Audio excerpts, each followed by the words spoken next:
one last point I want to stress about this particular event. The Doma issued the order for the destruction of these two ancient cities. They saw that evil had gained a complete and unrelenting hand upon the hearts of its people. Save for Lot, there was not a single good man to be found in these cities. The Doma had guarded mankind from destruction, not only from without, but from within as well. They view mankind as their children, and the raising of those children to be responsible, decent human beings as their personal mission from the One. While their compassion and love for mankind knows no limit, their hatred and aggressive pursuit of the destruction of evil is just as powerful. Toward those of the light, the children of the One, their mercy is boundless. But to those who do evil continually in their sight, they will show not the slightest pity, nor accept any quarter. To those of evil, they become death, the shatterer of worlds. This is their mission, and it is the same then as it is today, for they are everlasting. Nuclear weapons is but one, and actually one of the least of the weapons in the Doma arsenal. Those who are of the light need fear nothing. Those who are of the darkness and of evil have reason to fear indeed. Now, let's look at some more interesting sea angel or collective angel events. Now, Sarah, Abram's wife, bare him no children, and she had a handmaid, an Egyptian, whose name was Hagar. Note, for those who have never read the Bible, this is the great patriarch Abraham, the father of the Hebrew and Arab nations. And 2.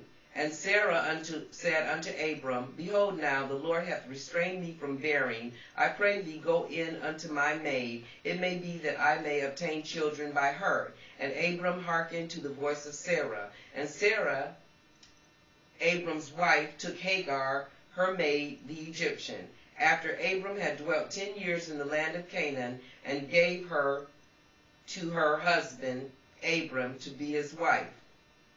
And he went in unto Hagar, and she conceived. And when she saw that she had conceived, her mistress was despised in her eyes.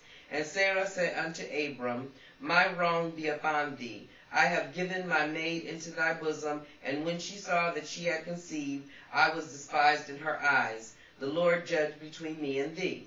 But Abram said unto Sarah, Behold, thy maid is in thy hand. Do to her as it pleaseth thee. And when Sarah dealt hardly with her, she fled from her face.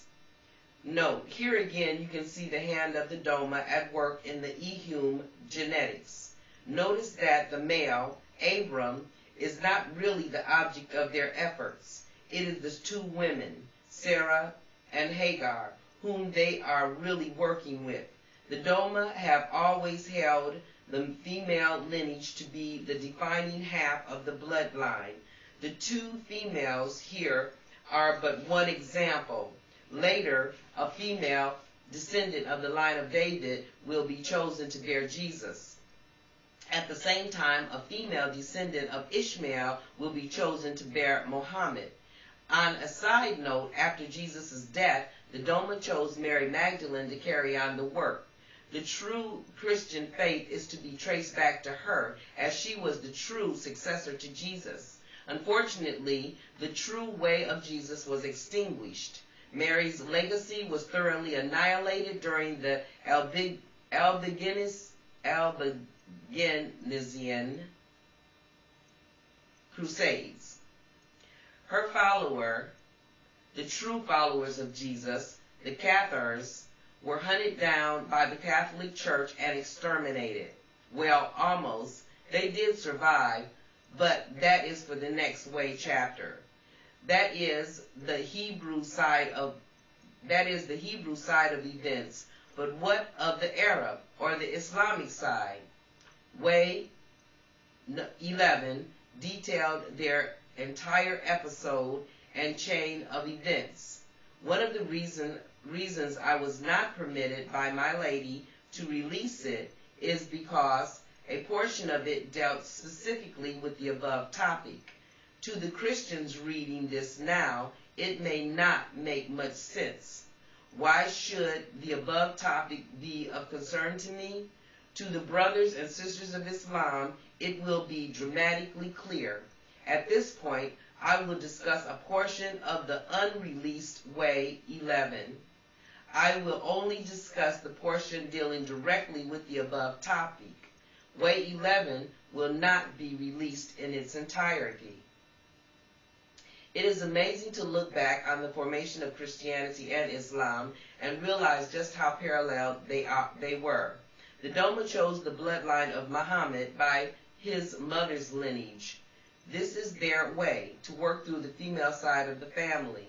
After Muhammad's death, they intended to do exactly the same as they had done with Jesus and his way. Whereas with Jesus, the way was continued through Mary Magdalene. Islam was to be continued through a female or just as equal stature. Muhammad's daughter, the great lady Fatima, she was to carry on the teachings of her father. That the Doma chose this themselves should never be a question. To prove this point, I will use something which has never been thought to reflect in any way upon Islam. It is wholly Christian in nature and is in fact considered one of the greatest, if not the greatest, of Christian miracles.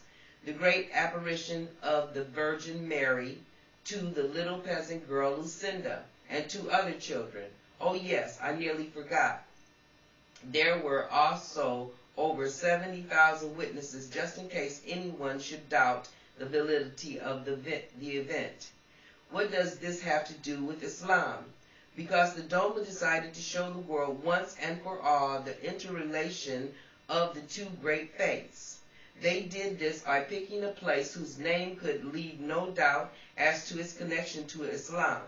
The name of the place is, of course, Fatima.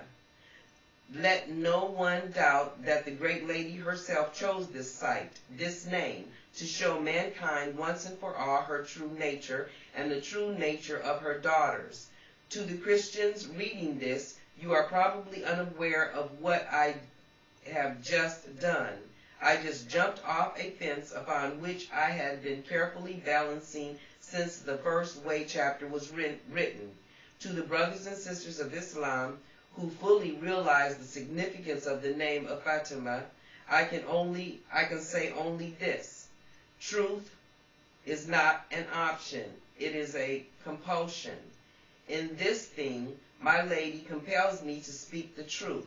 My lady's way is the way of Mary and the way of Fatima, and it is the way I serve. It could be no other way. And the angel of the Lord found her by a fountain of water in the wilderness, by the fountain in the way to Shur. Note, angel, as it is used here, can be construed as messenger or soldier. The term Lord, of course, could be referring to either Balaam or Ashtaroth. In actuality, this was a Doma soldier sent by the Doma. What